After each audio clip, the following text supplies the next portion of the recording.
Enkumi n'enkumi z'abantu zeeyiye mu disitulikiti ey'Entungamo okwerekerako omubiri gwe yali minisita yali avunaanyizibwa ku nsonga z'obwegassi mu gavumenti ya UPC era munnakibiina kya UPC lukulwe Honorable Yona Kanyomozi.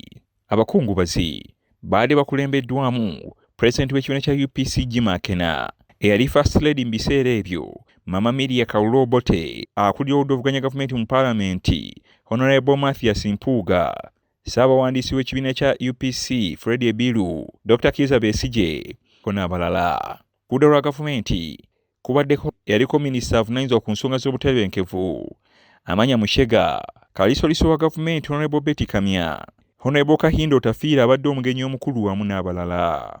Dr. Besigye n'akulira ekibiina kya Alliance for National Transformation Muntu bamwogeddeko ng'omusajja takyukakyuka. Na UPC eyokubanza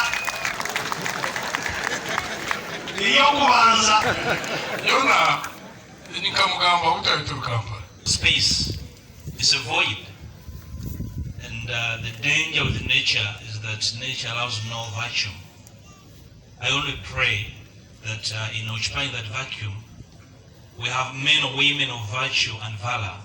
President w'ekibiina kya UPC Akena naye amwogeddeko birungi byereere. Abakungubazi abalala abagenze ku kyalo lw'Eshamire mu disitulikiti y'Entungamo nabo batendereza Honorable Yona Kanyomozi ng'eyali omusajja atakyukakyuka era yali akolera eggwanga mu biseera ebyo wabula nti teyasalawo kuva mu kibiina kya UPC nga balala bazze bakola.